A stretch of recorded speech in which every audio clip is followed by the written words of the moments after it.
Hello students, last हमने वैदिक as को स्टार्टिंग में समझा था और ये हमें क्या है, वैदिक एज का पार्ट 2 है। तो वैदिक एज में हम लास्ट कहाँ पहुँचे थे? अर्ली वैदिक एज और लेटर वैदिक एज, इन दोनों को हमने समझा था। वहाँ का रहने रहने का तरीका समझा था, ट्राइब्स कैसे रह रहा था ये समझा था। उसके आगे क्या है, अब सोसाइटी है तो सोसाइटी मेन स्ट्रीम में है तो वो समझना है। पॉलिटिकल लाइफ कैसी है, ठीक है ना, रिलीजियस पॉलिसीज़ क्या हैं, आर्कियोलॉजिकल सोर्स क्या हैं, अगर एजुकेशन है तो एजुकेशन क्या है, सोशल में अगर कास्ट सिस्टम है तो कास्ट सिस्टम क्या है, तो ये सब हम इस वीडियो में समझेंगे। तो पहले हम पॉलिटिकल लाइफ समझेंगे। इससे पहले हमने क्या पढ़ा था कि ट्राइब्स था, छोटे छोटे ग्रुपों में रह रहा था जिन्हें जन कहा जाता था, ठीक है ना। और वही जन्स आगे जाके क्या बने, ग्राम्स बन गए और धीमे धीमे टाउन्स का एस्टेब्लिशमेंट ब्रिटिशर्स के टाइम पे हो गया। तो हम पहले पॉलिटिकल लाइफ को समझेंगे। एक चीज़ हमने और पढ़ी थी, उसमें राजा था, राजा राजन कहलाता था। उसके बाद फिर क्या हुआ, राजाओं ने अपना एम्पायर फैलाया और वो महाराज या सम्राट के नाम से पहचाने गए। स्टार्टिंग में जो कमांडर इन चीफ होता था, मतलब अर्ली वैदिक एज को बता रहा हूँ मैं, और उसके साथ ही क्या बता रहा हूँ आपको, लेटर वैदिक एज भी बता रहा हूँ कि जो लोग इसलिए थे कि प्रोटेक्शन के लिए थे, तो प्रोटेक्शन करने वाले तो मतलब वो आर्मी ही होती है प्रोटेक्शन करने वाली। तो आर्मी का जो हेड था किसमें, अर्ली वैदिक एज में, उसको सेनानी कहा जाता था और वही आगे जाके क्या बन जाएगा, सेनापति बन जाएगा। हमने जो आपने रामायण महाभारत ये सब देखा है, ये किस टाइम का है, ये लेटर वैदिक एज का है, अर्ली वैदिक एज का ये सब नहीं है। तो इसको हमें याद रखना है। तो जो भी आपने टीवी पे देखा है वो सारा मैच करेगा किससे, लेटर वैदिक एज से। ओके, तो पॉलिटिकल लाइफ क्या थी, जो ट्राइब्स थे, जो लोग थे, वो डिवाइडेड इन जन्स। जन्स मतलब एक पर्टिकुलर पर्सन को जन कहा जाता है, ज़्यादा लोग होते हैं तो जन्स हो गया, ठीक है ना। तो ऐसे क्या है, मतलब छोटे छोटे ट्राइब्स के लोग रह रहे हैं। ट्राइब हैड अ किंग, एक राजा होता था जिसको राजन कहा जाता था। एक वो इंसान होता था जो दूसरों को प्रोटेक्शन देता था, लोगों से बचाता था, तो उसको सेनानी कहा जाता था। People who performed religious ceremonies called purohit, जो लोग पूजा पाठ करते थे उस टाइम पे उन्हें क्या कहा जाता था, पुरोहित कहा जाता था। और आज के टाइम पे उन्हें क्या कहा जाता है, पंडित कहा जाता है। Tribes lived in small units gram. अब हम यहाँ का जो नीचे का पोर्शन है वो क्या है, लेटर वैदिक पीरियड है। तो अब जो ट्राइब्स थे वो क्या थे, जनों में डिवाइडेड थे, अब वो यूनिट्स में रहने लगे, ज़्यादा लोग हो गए तो अब वो ग्राम्स में रहने लगे। महाराज, महाराजाधिराज, सम्राट, राजाओं ने अपना एम्पायर फैला लिया और राजा क्या हो गए, महाराज हो गए, महाराजाधिराज हो गए, सम्राट हो गए। जो कमांडर इन चीफ था, जो लोगों को प्रोटेक्ट कर रहा था, उन्होंने अपनी आर्मी बढ़ा ली, दूसरे एरियाज को कैप्चर किया है, तब उनका भी नाम बदल गया, वो सेनापति हो गए हैं, ठीक है ना। और इसी टाइम पे क्या है, राजस्व यज्ञ और अश्वमेध यज्ञ, ये दोनों आपने रामायण या महाभारत में सुने होंगे। ये अपनी पावर को शो कराने के लिए राजाओं के द्वारा लेटर वैदिक पीरियड में किए जाते थे। सोशल लाइफ में ज़्यादा कुछ चेंजेस नहीं है। लेटर वैदिक एज में भी जैसे ही कास्ट सिस्टम डिवाइडेड था, ठीक है ना, वैसे ही अर्ली वैदिक एज में डिवाइडेड है और लेटर वैदिक एज में भी सेम टाइप से ही डिवाइडेड है। तो अब लेकिन एक माइनर फ़र्क है, क्या है, पहले जो कास्ट सिस्टम था, कौन सा, ब्राह्मण, क्षत्रिय, वैश्य, शूद्र का, ये बर्थ पे डिवाइडेड नहीं था। मतलब जो अर्ली वैदिक पीरियड है उस टाइम पे ये जो कास्ट सिस्टम था ये बर्थ पे नहीं था, ये इंसान के ऑक्यूपेशन पे होता था। कोई इंसान कोई भी काम कर सकता था। अगर किसी को शास्त्रों का ज्ञान है तो वो किसी भी कास्ट में पैदा हुआ हो, वो मतलब अपना ज्ञान, नॉलेज दिखा सकता था और उसको क्या माना जाएगा, उसको ब्राह्मण माना जाएगा। मान लो कोई ब्राह्मण का पुत्र है लेकिन वो बहुत अच्छा वॉरियर है, बहुत अच्छी तलवार चलाता है, प्रोटेक्टर है, तो उसको क्या माना जाएगा, क्षत्रिय माना जाएगा। कोई अगर शूद्र का बेटा है, छोटी कास्ट में है और उसे वेदों का उसने बहुत अच्छा ज्ञान ले लिया, तो उसे क्या माना गया, उसे ब्राह्मण माना गया।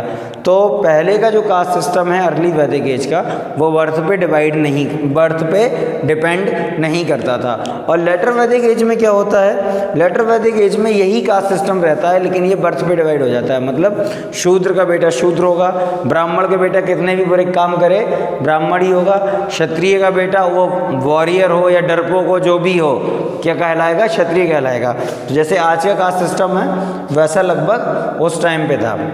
इन चीज़ों को आप थोड़ा सा आपने देखा होगा एकलव्य की स्टोरी में, वो वॉरियर है बहुत बड़ा, लेकिन क्या है, शूद्र है।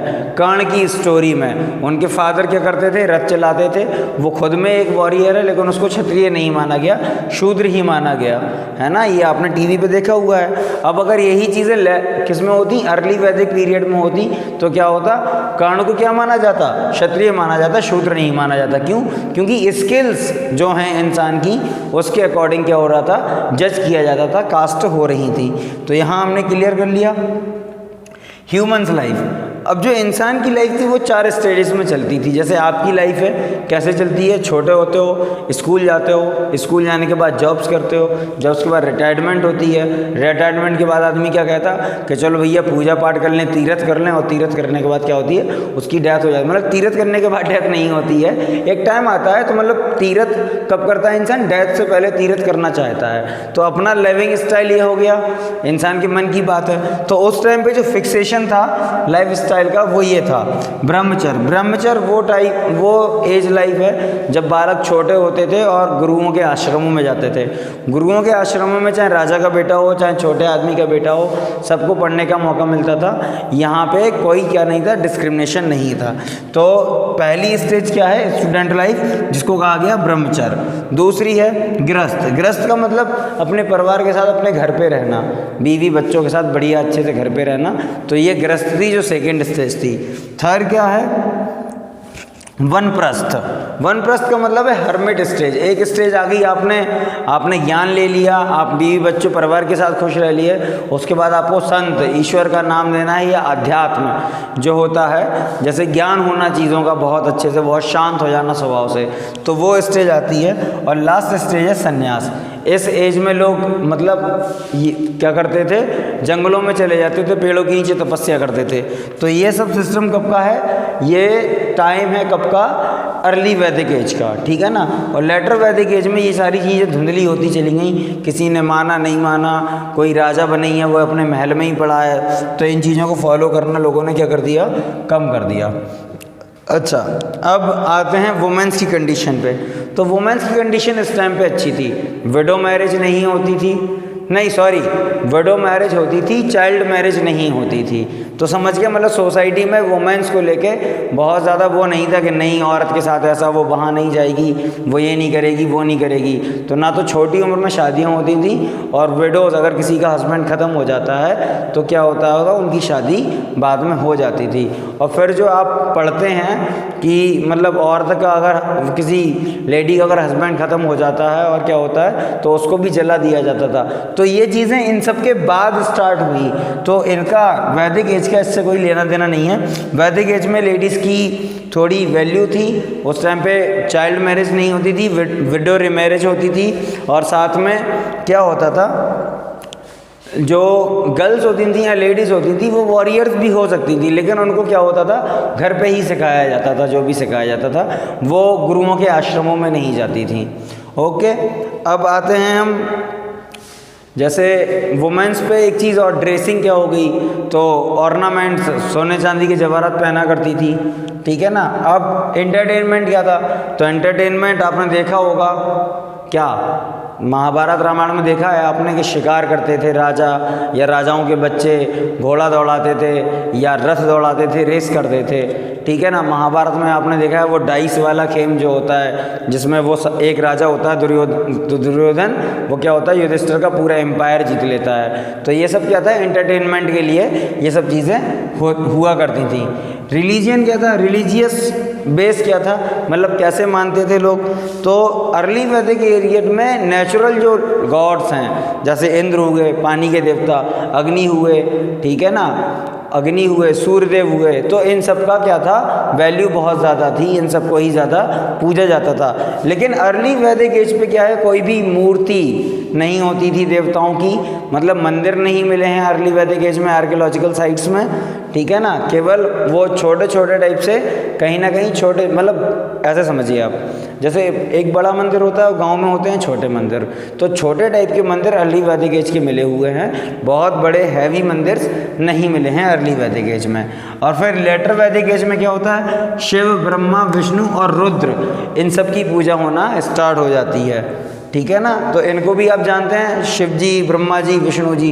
तो लेटर वैदिक एज में क्या होता है, शिव, ब्रह्मा और विष्णु जी की पूजा होनी स्टार्ट हो जाती है। और अर्ली वैदिक एज में क्या है, किनकी पूजा हो रही है कि वो जो नेचुरल गॉड्स हैं, ठीक है ना, अग्नि हुए, जल हुए, वायु हुए, सूर्य देव हुए, पवन देव हुए, ठीक है ना, और वरुण हुए, नेचर जो है प्रकृति के देव हुए, ठीक है। अब एजुकेशन सिस्टम क्या था, तो मैंने आपको पहले ही बता दिया कि गुरुकुल्स और आश्रम्स में बच्चे जाते थे और यहीं पे वो अध्यात्म सीखते थे, मतलब नॉलेज गेन करते थे, ठीक है ना, हंटिंग सीखते थे, एरो चलाना सीखते थे, ठीक है ना, बहुत सारी वेपनरी सीखते थे।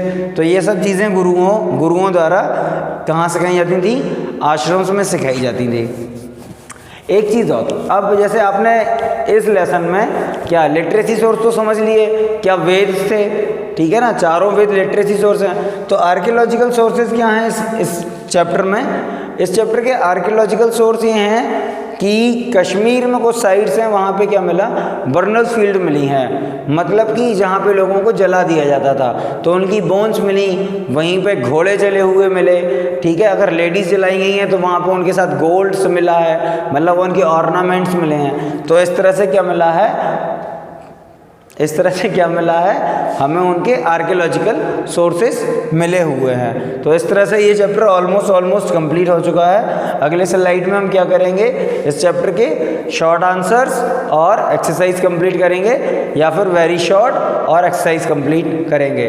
कोई भी डाउट हो तो आप या तो कमेंट कर सकते हैं इस चैप्टर से रिलेटेड, या पिछले चैप्टर से कोई रिलेटेड है, कोई PDF चाहिए तो उसके लिए आप मुझे मैसेज कर सकते हैं और वहाँ से मैं आपको ये सारी चीज़ दे दूँगा।